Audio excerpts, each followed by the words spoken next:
Genesis chapter 2, the seventh day.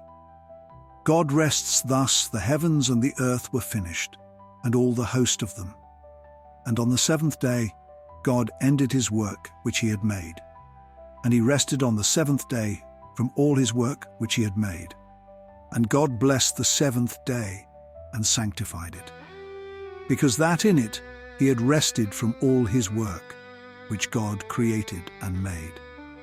The creation of man. These are the generations of the heavens and of the earth when they were created, in the day that the Lord God made the earth and the heavens. And every plant of the field before it was in the earth, and every herb of the field before it grew.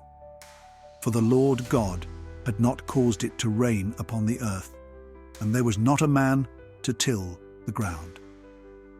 But there went up a mist from the earth, and watered the whole face of the ground.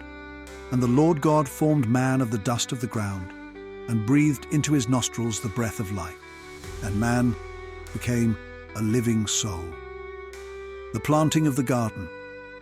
And the Lord God planted a garden eastward in Eden, and there he put the man whom he had formed. And out of the ground made the Lord God to grow every tree that is pleasant to the sight, and good for food, the tree of life also in the midst of the garden, and the tree of knowledge of good and evil. And a river went out of Eden to water the garden, and from thence it was parted, and became into 4 heads. The name of the first is Pison. That is it which compasseth the whole land of Havilah, where there is gold. And the gold of that land is good. There is bdellium, and the onyx stone. And the name of the second river is Gihon. The same is it that compasseth the whole land of Ethiopia. And the name of the third river is Hiddekel. That is it which goeth toward the east of Assyria. And the fourth river is Euphrates, the forbidden fruit. And the Lord God took the man, and put him into the garden of Eden to dress it and to keep it.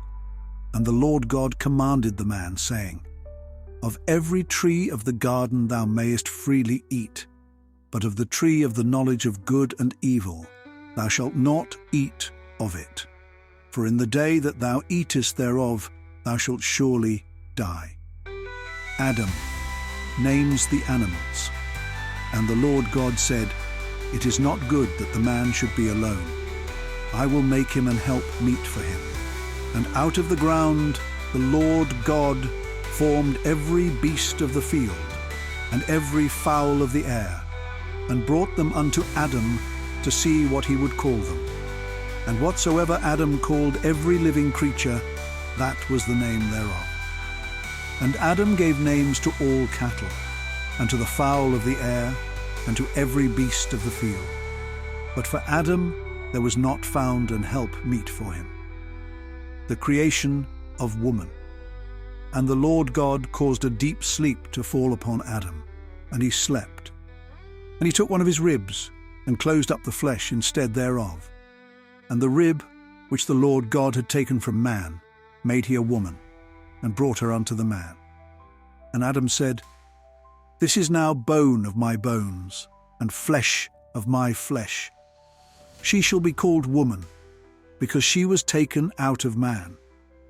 Therefore shall a man leave his father and his mother, and shall cleave unto his wife, and they shall be one flesh. And they were both naked, the man and his wife, and were not ashamed.